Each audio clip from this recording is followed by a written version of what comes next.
You mean Earthquake of earthquake, di ba? Another earthquake. Paris to okay. Eastern Samar, then parang yung third wave. Kung sa Metro Manila magkakaroon ng lindol. Kung meron pa third wave of earthquake. No, tama si ma'am, you cannot predict when an earthquake would take place. So, pwedeng meron, pwedeng wala. Hindi natin malalaman kung magkakaroon ng lindol sa Metro Manila dahil nagkaroon ng lindol sa Samar. Hindi po ganun yun.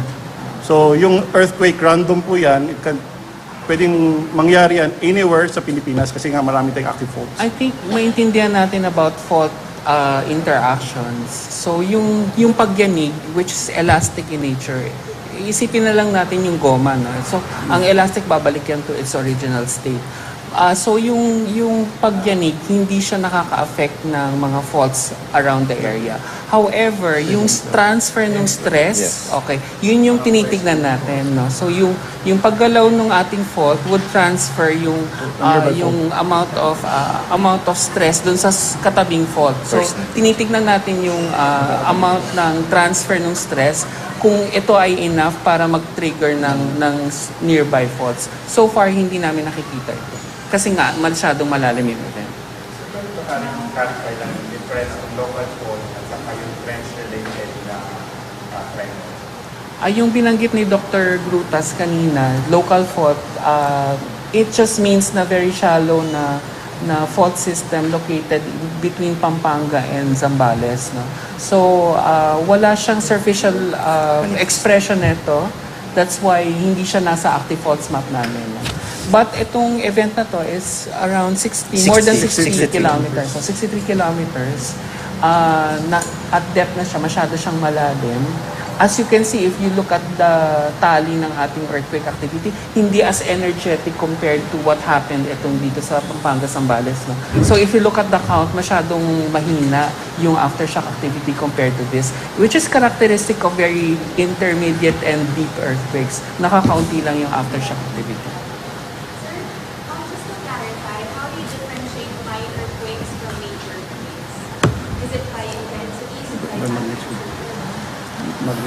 So yung magnitude ng event is the basis kung major or minor yung event. No? So yung kasi nga yung magnitude is a measure of the energy released by the event. So if it's a major earthquake, ibig sabihin mas malaki yung energy na inilabas nito. So with this, depende na kung gaano kakalayo from the source, it will determine yung amount of effect na pwedeng gawin nito sa isang area. So if it's very deep, definitely mas humihina na to as it reaches the surface. But if it's a shallow event like what happened in Pampanga, Zambales, it will reach the surface faster, mas malaki yung level ng ground shaking na pwedeng ma-experience. When do we tell the public that it's a major earthquake? When do we say that it's a minor earthquake? Okay, so ang major earthquake nga, magnitude yung basis. But if we look at it in terms of how we monitor events, the major earthquake would be something that would be 6 or above, na pwede siyang mag-rupture in the surface. May possibility na may surface rupturing event. No? So yung mga surface rupturing events would have clear deformations in the surface na manifestation of deformation in the surface, at yun yung dahilan kaya tayo nagkakaroon ng mas maraming effect sa ibabaw. Minor, sir, kapag walang deformation. So everyday nagkakaroon tayo ng lindol and yet wala tayong nakikitang damages. It's because either masyadong malalim yung event o masyadong mahina yung magnitude ng earthquake. Okay. Yan. Yung minor quake would range from magnitude 3 to 3.9, and then light quake would be from 4 to 4.9, and then moderate from magnitude 5 to 5.9, and then strong would be 6 to 6.9, and then major would be magnitude 7 to 7.9, and then great magnitude earthquake would be 8 or greater than 8. Yes. In engineering, the significant earthquake is from 5.4 and above. So engineering significance, it means na pwede mo ma-evaluate yung structure o may sira na yung structure.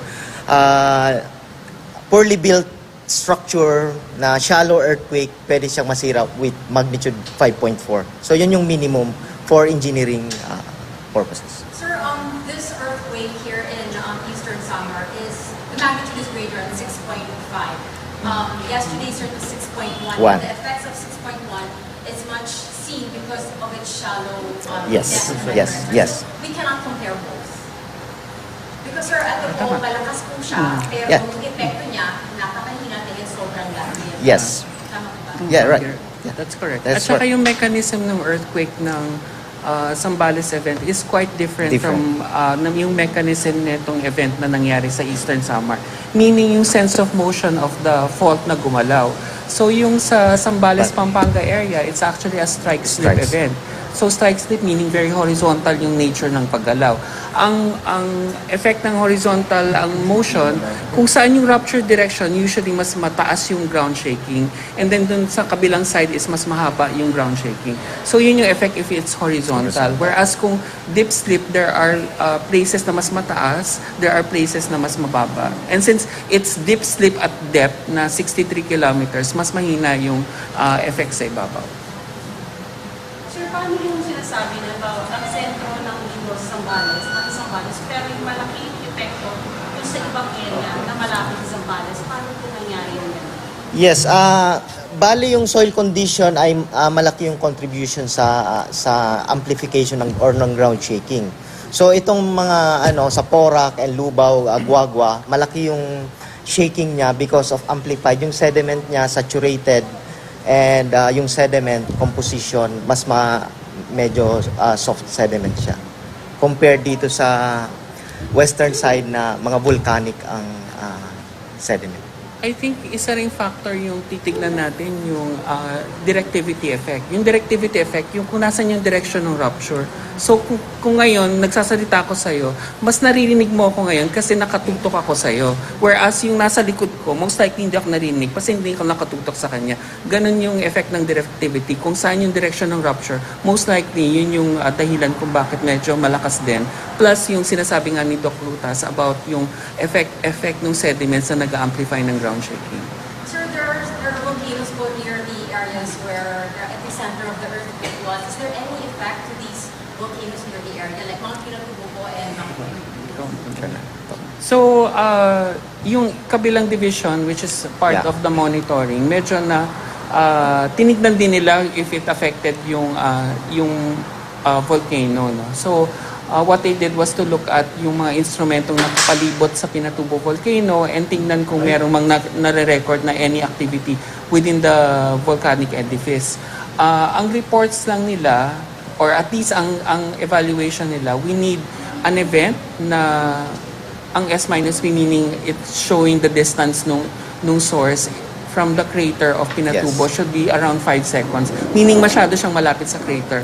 Pero so far, yung activity is not really concentrated along the crater. It's at the periphery. Hindi pa siya, walang nangyayari within Pinatubo volcano. And personally, which is not the opinion of the Institute, I think mas unlikely na magkaroon ng event kasi kapuputok lang ng Pinatubo volcano. No? So we need magma para mapondohan yung magma chamber natin para magkaroon ng any eruptive activity doon sa Pinatubo volcano. And it would probably take a long time before this activity, or at least the magma gets refilled to levels prior to the 1991 eruption. Pati sa may volcano din po.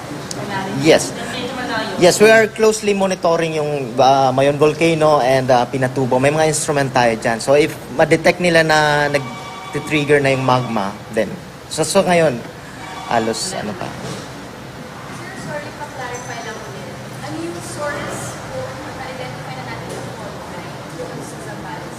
It's a local fault. Yeah, it's a local fault. But there's no manifestation yung na-map namin na fault because probably na yung nagputok yung Pinatubo na natabunan na siya. So may mga deposits na tayo. So hindi na matatrace yung fault sa ilalim. So which may pangalan na yung fault, sir, sa mga Sige naman nabanggit sa akin, iba fault and Yes, ayun mga pinakamalalapit na fault, Iba fault and Zambales. So No. 8 kilometers from Iba. Yeah. It's 8 kilometers from the Iba fault yung Andun na siya, Nandun na but siya, oh. it's just that hindi lang makita because of the sediment Sediment. cover. Wala kami. Previously monitored by or ngayon lang na-discover na meron pala dito natamunan ng fault? There are studies during the time nung eruption ng Pinatubo volcano. Kasi natitrigger yung faults around the volcano because of yung intrusion of magma. So, nag-iiba yung stress field and pwedeng ang gumagalaw at that time. So, maraming mga na-identified na faults around Pinatubo volcano and possibly pwedeng ang na-identify din itong portion na to. But, yung instrumentation at that time is not comparable to what we have right now. Yeah. And there are historical earthquakes. Kaya lang noon, hindi pa talaga, wala pang masyadong instrumentation to identify yung So fault. will it be, I mean, knowing that since as of now po medyo hindi pa siya na-identify, after this earthquake, we'll be doing some field work in Zambales to find out these local faults for the area. To at least para po makontinue natin yung sa mga iba at saka sa iba pang fault line. Okay, yung fault mapping namin is always a continuous activity sa PHIVOX. So, in fact, ngayon may mga projects kami on, mapping other active faults. So, marami kaming gagawin aside from yung mga present activities namin. Gagawa kami ng mga studies to clearly map this fault. Sir, kahapon po, parang may na-explain kung the surface ripple. Can you tell us more about that? Yun po sa Zambales, Surface. surface ripple. Dahil daw po sandy, yung area ng Bora. Baka liquefaction. Is it liquefaction? Or? Ano po, paano po di-describe yung surface ripple? Parang kaya daw po, kaya daw malaki yung damage. Parang there are different kinds of ripples daw. Sabi nila Baka liquefaction yung sinasabi niya. sige, sir. Okay, yung liquefaction kasi, nangyayari yan if your area is sandy. So, kapag in normal situation, yung sun, kapag titignan mo yung sun, it's angular. And in between grains of sands, may spaces yan. And these are filled up with water. So, during strong ground shaking, the sediments would settle down and water would go up. So, yun yung liquefaction. Okay. So yun yung then, sir, mabilis na mag-umito yung lupa. Na may mga spaces na naman. Sir, about ano naman po, engineering. Sir, ano dapat gawin kapag pinakita ko yung cracks sa buildings? Like what you said, meron po mga konting cracks dun sa mga kanina lang na nalinta. Yes, ang pinakauna dyan, tanungin yung engineering sa municipal or building officials or yung DPWH kasi may mga level yung damages ng building. Pag hairline cracks lang yan and sa wall, baka plastering lang. Not the major structural damage. So you need a structural engineer or civil engineer to assess the houses or buildings. So pag structural na-compromise na yung structural level ng building, may structural damage na siya, it means yung column, yung poste na nag-buckle na siya, hindi na siya naka-align, then naghiwalay na yung beam to column, mga ganun connections, at may mga cracks na. So yun, beam and column ay may damage na. Sir, totoo mo ba na ang high-rise mas safe? Ano kapag may malaki yung Depende in terms of sa design kasi baka sinasabi yung mga residential na mga nagtayo lang nagsisulpultan lang na did not ask for civil engineering or structural engineer, then I think dapat mas confident ka sa mga gumawa ng design, yung structural analysis. So yung mga high-rise building talagang nire-required yan ng kailangan may assessment, may performance-based design, maraming level yung design before ka makapag-construct ng isang high-rise structure because you have a very high investment. So hindi mo siya kailangan mag-ask ka ng structural engineering. How about your integrity ng building? Mas mataas not necessarily, may epekto mo ba yung height ng building sa tibay niya kung may tumama kung malakas na? The design requirements are higher, especially for yung high occupancy buildings. So it's important that they really follow what is the design requirements as specified in the code. Sure, pakulit na lang po sa akin. Kapag nasa high-rise condo kayo, tapos may mga malakas yung what should we do? It's always the age-old na we should plan ahead, no? So know what to do, which is currently identify where the safe spots are, where the dangerous areas are. And syempre, kailangan i-practice natin yung the cover and hold procedure until mag-muscle memory na yung ganung reaction after or during an event. And then later on, we should know where to go after nung extreme ground shaking, no? So we should follow the procedure as specified dun sa plano natin, and later on we would want people to like participate in all of the drills that the national government and local government is organizing para ma-test natin kung coherent ba yung mga plano natin. Pilitas lang tayong data sa aftershocks. Ano ba sa batas? Zambales, 400 na. 400. So as of 3 o'clock, it's around 495. At yan ang naging press conference ng PHIVOLCS kaugnay sa magnitude 6.5 na lindol sa Eastern Visayas.